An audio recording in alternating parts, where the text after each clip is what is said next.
Ads heard before, during, or after the podcast are not endorsed by Paranormality Magazine or myself unless voiced by me personally. All other ads are pre-recorded, inserted by ad agencies, and are not under our control.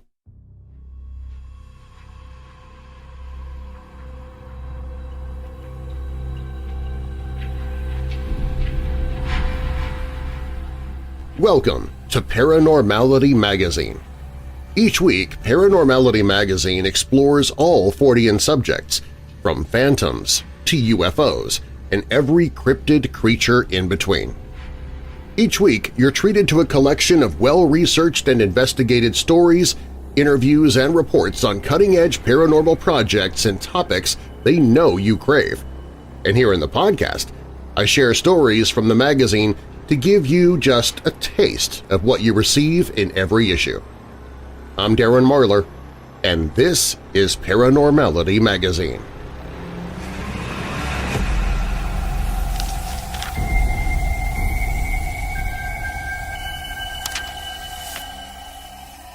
G.E. Kincaid was a professional explorer and hunter.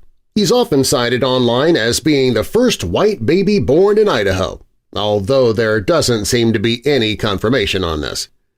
His career in exploration was well recognized, however, and he'd been in the employ of the Smithsonian Institute for nearly 30 years by the time of this expedition, collecting and sending in samples and artifacts throughout the U.S. He was on an expedition, taking the Colorado River through the Grand Canyon to its southernmost points. At this point in time, 1909, he was only the second person to attempt this journey, and he had done quite well, traversing several dangerous rapids on his journey. When he reached a southern area of the canyon, he was floating down the river when he noticed a bizarre cave entrance. The cave looked different from one that he had seen before during his journey. It seemed smoother in a way that natural caves do not appear. It looked as if it had been built by humans. This was particularly bizarre, as the cave was several thousand feet from both the bottom of the canyon and the river, and from the top of the canyon as well. It was built in a fashion that it was completely undetectable when looking down from the top of the canyon and almost undetectable from the canyon floor, save for a few angles where it becomes visible. Intrigued by the cave, Kincaid pulled over his raft and began the difficult process of scaling the rocks to reach the cave. He noted that there was no trail leading to the cave to be found, and that the path and the climb up were quite difficult. There was a set of steps carved into the rock just below the cave entrance, and Kincaid believed that the cave must have been built at a time when the river was flowing at that height. This means it would have been constructed several hundreds of thousands of years in the past. He says he followed the main corridor of the cave until he reached a center area. From the center area, there were several more large tunnels leading off in different directions, similar to spokes on a wagon wheel. Between these paths were a large number of rooms that were, quote, about the size of ordinary living rooms of today, though some are 30 by 40 feet square, unquote. He noted that there are oval-shaped passageways leading into these rooms, and that the stone walls were about 3.5 feet thick. He said that they were so straight and smooth they could have been laid out by an engineer. But perhaps the strangest thing he saw was near the entrance. He found a religious idol that suggested a far-off origin. Over 100 feet from the entrance is the cross hall, several hundred feet long, he said, in which are found the idol or image of the people's god sitting cross-legged with a lotus flower or lily in each hand. The cast of the face is oriental. The idol almost resembles Buddha, though the scientists are not certain as to what religious worship it represents. Taking into consideration everything found thus far, it's possible that this worship most resembles the ancient people of Tibet. He continued, saying, surrounding this idol are smaller images, some very beautiful in form, others crooked-necked and distorted shapes, symbolical probably of good and evil. There are 2 large cacti with protruding arms, one on each side of the dais on which the god squats. All this is carved out of hard rock resembling marble, unquote. One might notice the plural tense. This is because this account was written after he had returned to the site from his initial visit.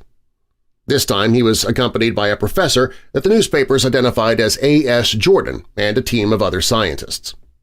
He also describes finding workspaces inside this underground city.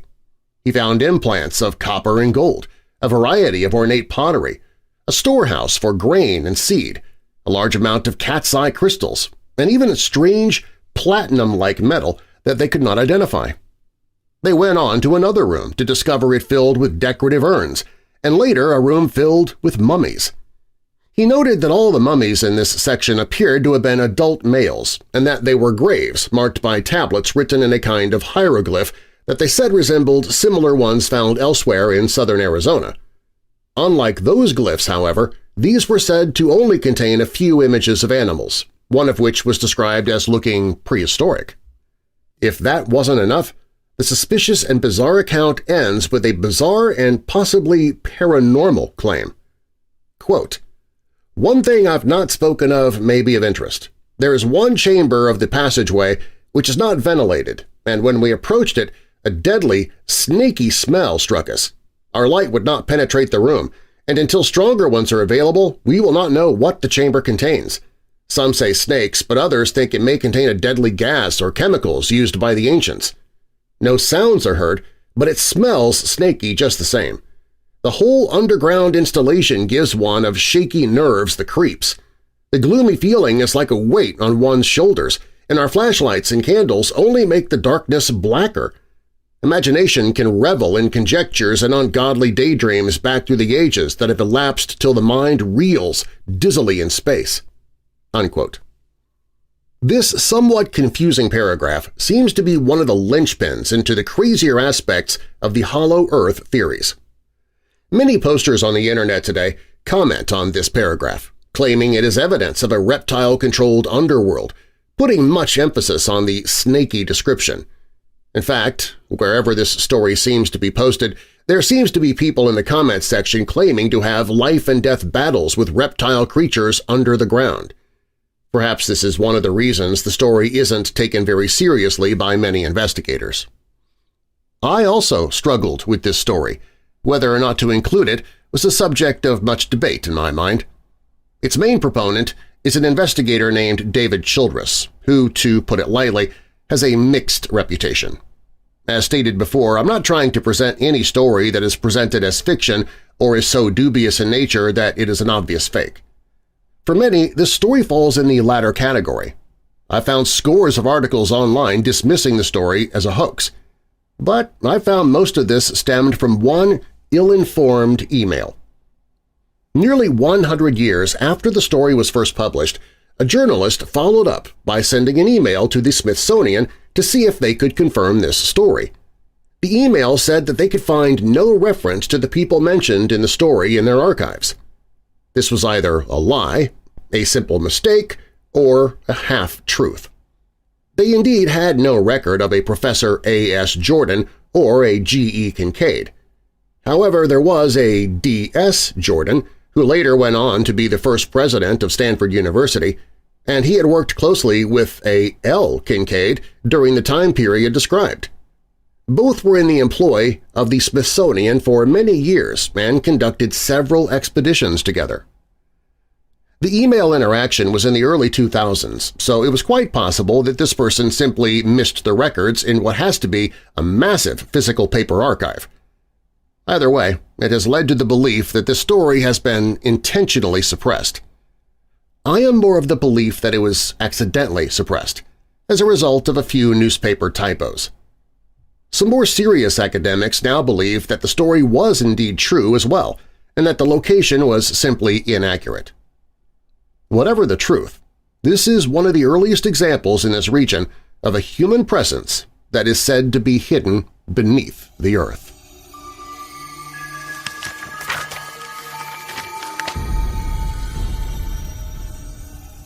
Cursed objects.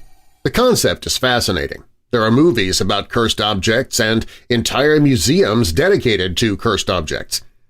I imagine that when you hear the words cursed object, you picture a doll, a wooden box, a wedding dress, or a painting. Your imagined cursed object is dark and mysterious. Possibly it has eyes that you look into and legs that may carry it to you while you sleep. Or maybe it holds a ghost or demon inside, waiting to be released and terrorize you and your family. Did you picture a set of children's bunk beds when picturing cursed objects? If you followed the story of the haunted Tallman House in Wisconsin, I'm sure that was the first object that came to mind. Billy White from Paranormality Magazine brings us the story. Many cursed object stories involve old objects that have been passed down or found in antique stores. I confess I once owned a man's prosthetic leg that was promised to be cursed. Granted, I never witnessed any paranormal activity around that prosthetic leg, but if any object would be cursed, you would assume it was an old prosthetic leg. I don't think many of us worry about our second-hand bargain furniture finds being cursed objects.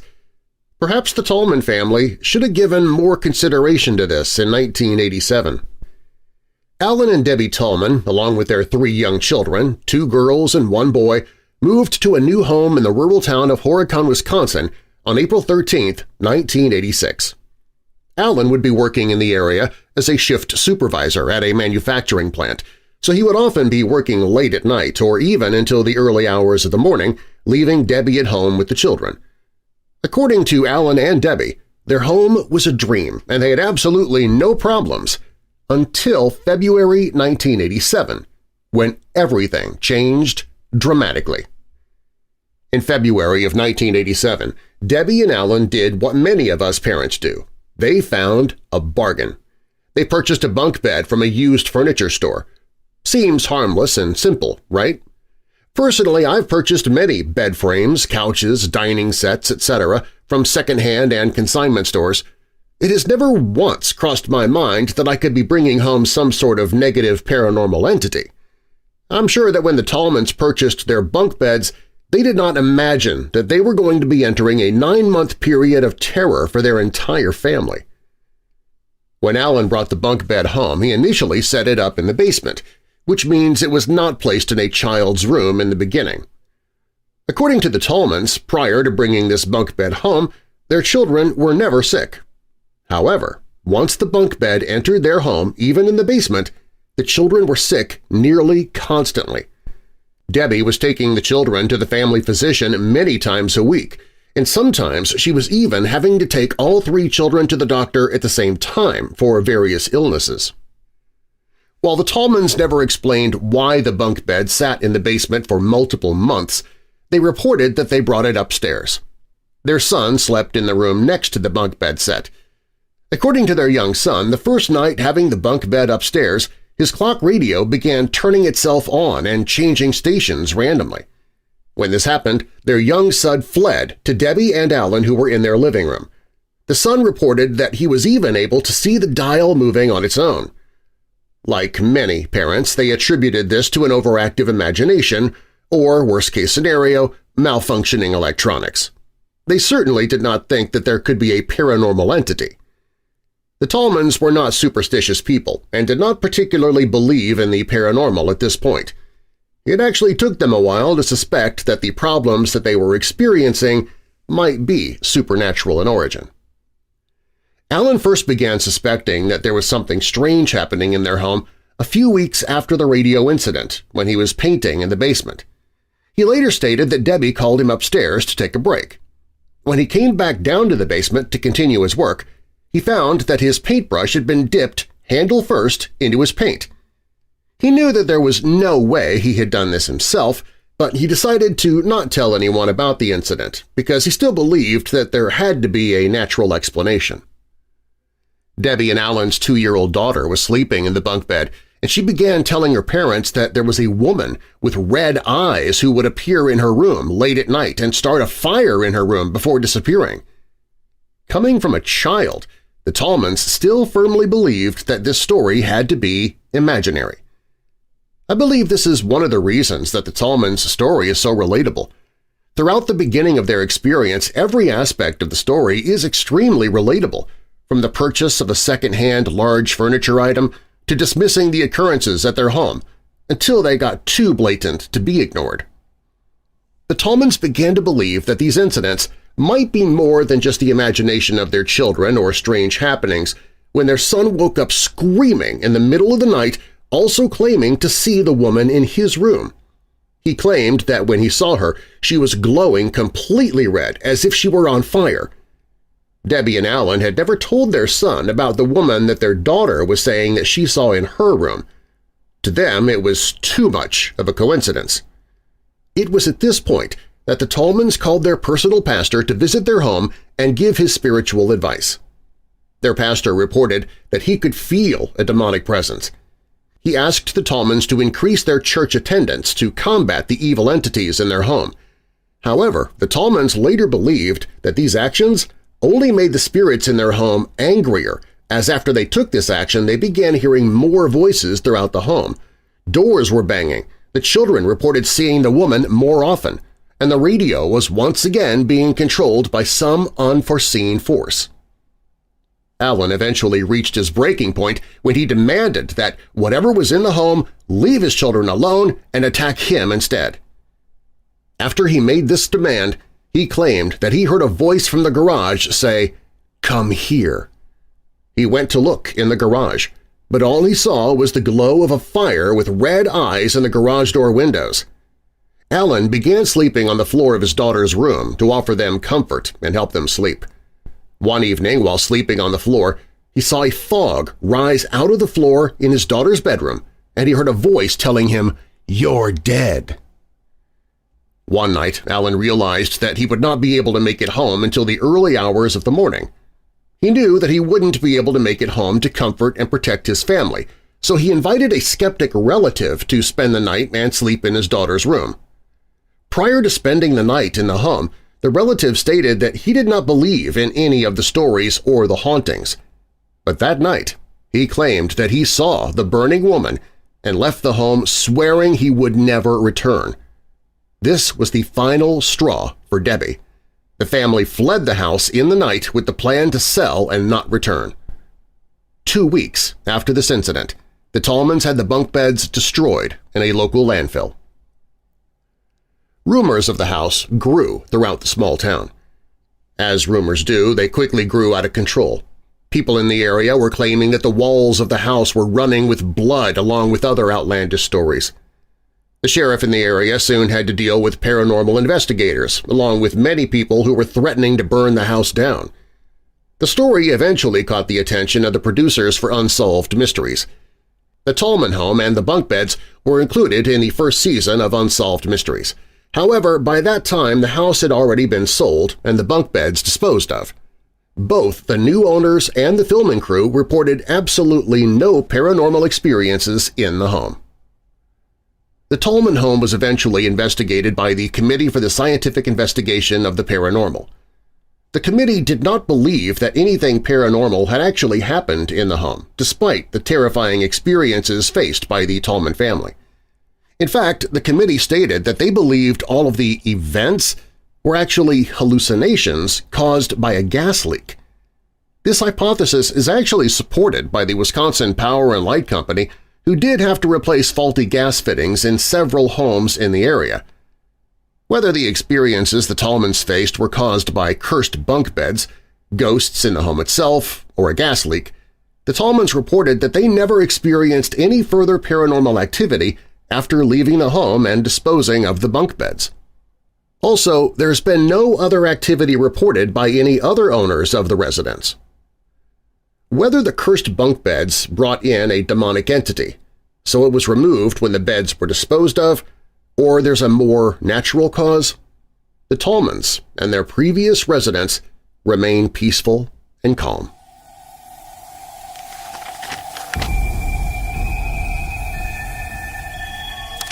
Want more paranormality? Subscribe to Paranormality Magazine, and each month get it delivered digitally or via mail in our print version. Paranormality Magazine is a collaborative endeavor featuring works from people like you who have a passion for all things mysterious and unexplained. Our goal is the pursuit of knowledge, gathering captivating stories from our own team of writers, researchers, and investigators, as well as from writers such as yourself. Each monthly issue also includes a list of paranormal, horror, UFO, and cryptozoology events around the country, incredible paranormal-themed artwork, articles and writing sent in from our readers, suggested books and podcasts to consume, and more.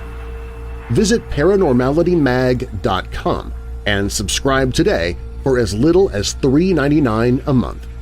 That's ParanormalityMag.com. ParanormalityMag.com.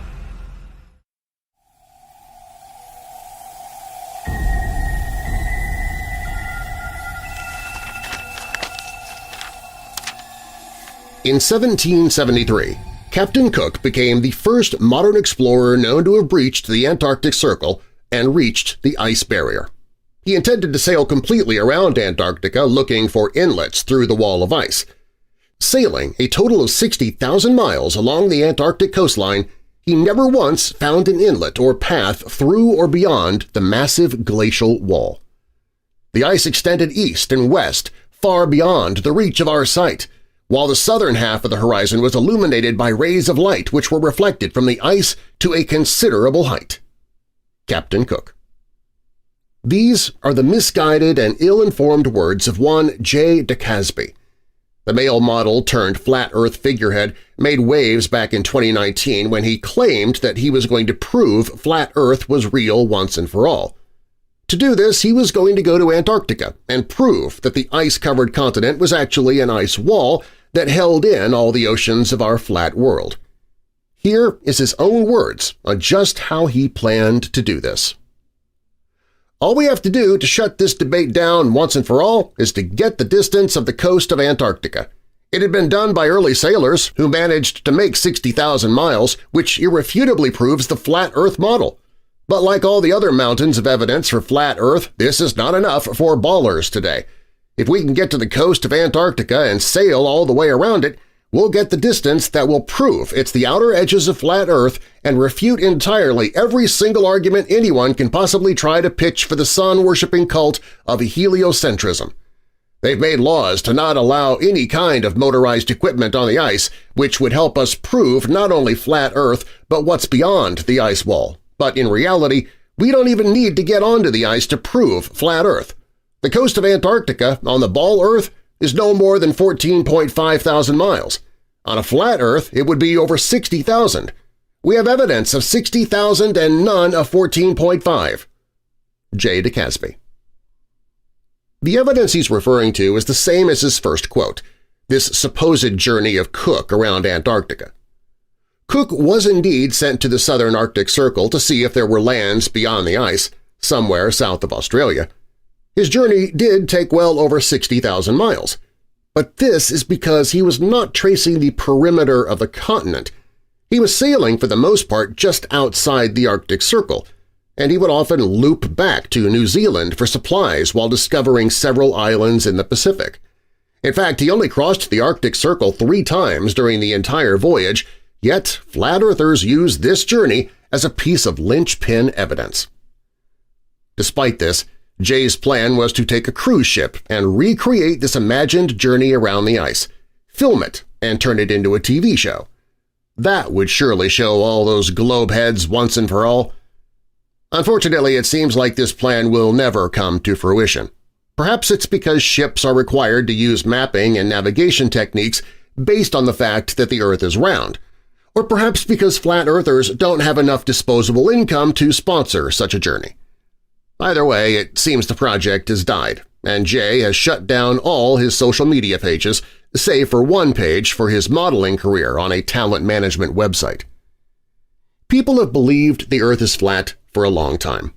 However, not as long as J. DeCasby would make you think. The idea that most medieval people thought the Earth was flat is a misconception. In fact, the Greeks 2,000 years ago used math to figure out the Earth was round. Most learned people throughout history have been exposed to the idea that the Earth was round, and it was generally accepted. The non-learned people of the time were much too busy to be concerned with Earth-shaped philosophy. Despite this, the conspiracy that the Earth is flat has taken a new fresh breath of life in the wake of the Internet and has surged in popularity. Most people have at least heard of the modern-day flat earther, but popularity in the conspiracy world is still not a huge accomplishment, and the notion that people really do believe in it has been propelled by certain celebrities in recent times. Do Tila Tequila and B.O.B. still count as celebrities? In reality, there are many fans of the theory, but a lot fewer who take it seriously. And that's really a more accurate view of this theory that most people completely miss. So let's get into it. The secret history of the flat Earth. The existence of the modern flat earther started in the late 1800s. It was perpetrated mostly by one man, Samuel Rowbotham, known by his much cooler pen/stage name Parallax. He wrote a pamphlet on zetetic astronomy, but was better known for his lectures and debate skills. From 1850 up until the time of his death in 1885, he would travel around the United Kingdom and hold lectures and debates on the subject of the flat Earth. He was reportedly an elegant speaker and was able to remain level-headed in even the most heated debates. Hundreds of newspaper articles also attest to the fact that he would seldom lose these debates. His reputation grew, and he was invited to speak at town halls and universities across the nation, leaving many uneducated people questioning their held beliefs. The twist on this story is that Samuel dropped out of school, never finishing elementary. History remembers him as a fast-talking charlatan, but everyone agrees that he was extremely well-versed in his theory and an excellent speaker, willing to debate anyone of an academic level in the matter. He essentially made a career out of poking holes in the academic theory, and it was easy to do at the time. The basis of his argument, the Bedford-level experiment, was equally probable at the time, like most other experiments that argued the Earth was round. Today, with modern techniques, we can disprove the Bedford-level experiments. In 1956, Parallax's ideas were revived.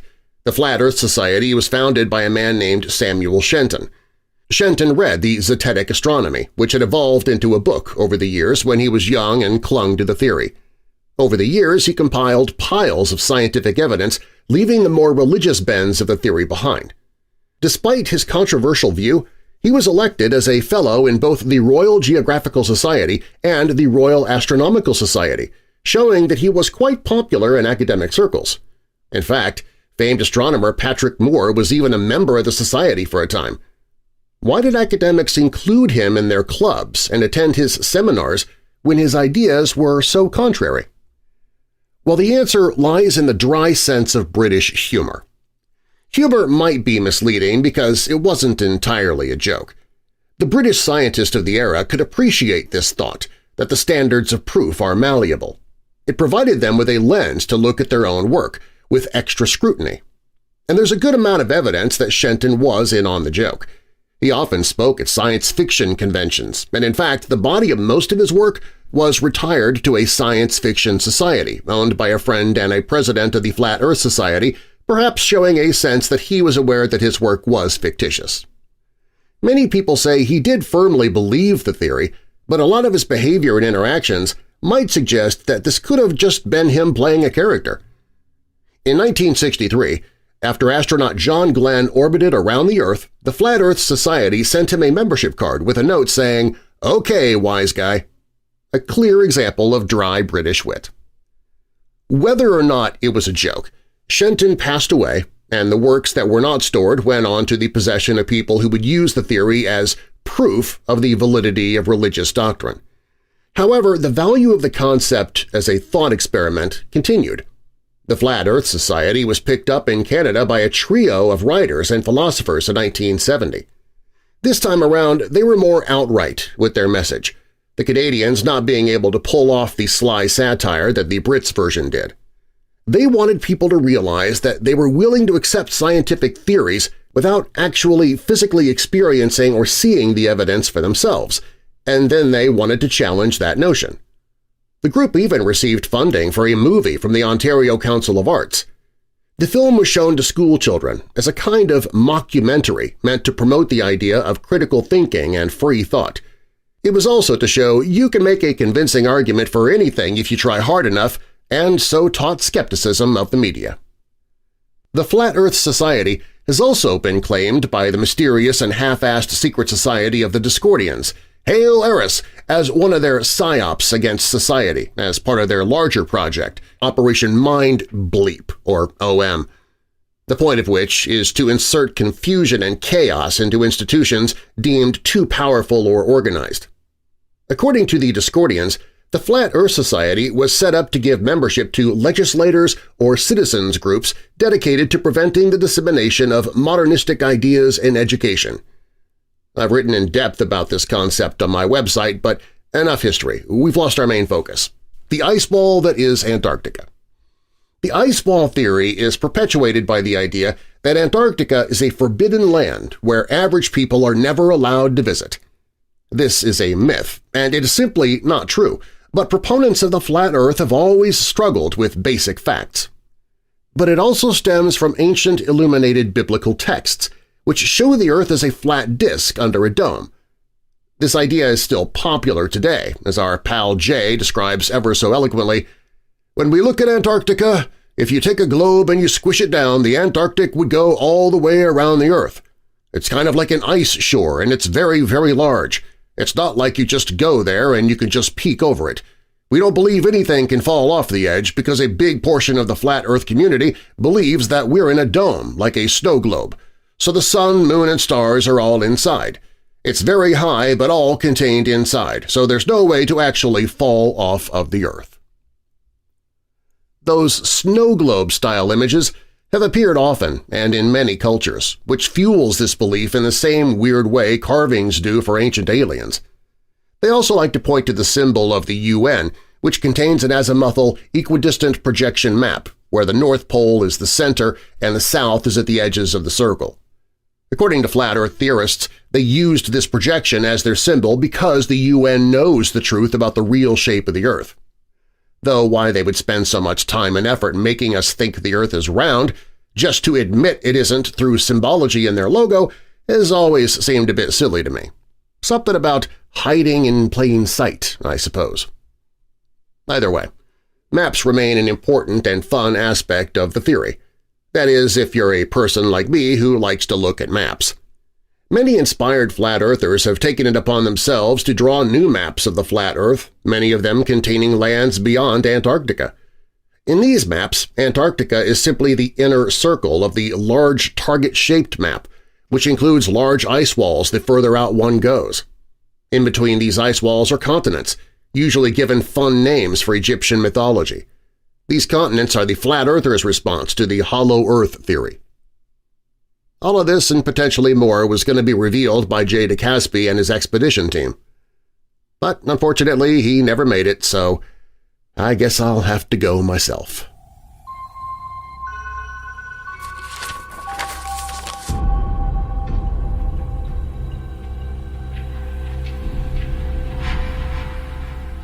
Thanks for listening to Paranormality Magazine. Get more information about the magazine and subscribe to our monthly publication at paranormalitymag.com. That's paranormalitymag.com, or click the link in the show description. And if you're a researcher or investigator, send us your stories. We might feature you in our next issue. If you have a paranormal podcast, you can add it to our website so our readers can find your show. And artists, if you'd like your work to be featured in our magazine or on our back cover, contact us. Again, our website is paranormalitymag.com. I'm Darren Marlar, and I'll have more paranormal for you next time from Paranormality Magazine.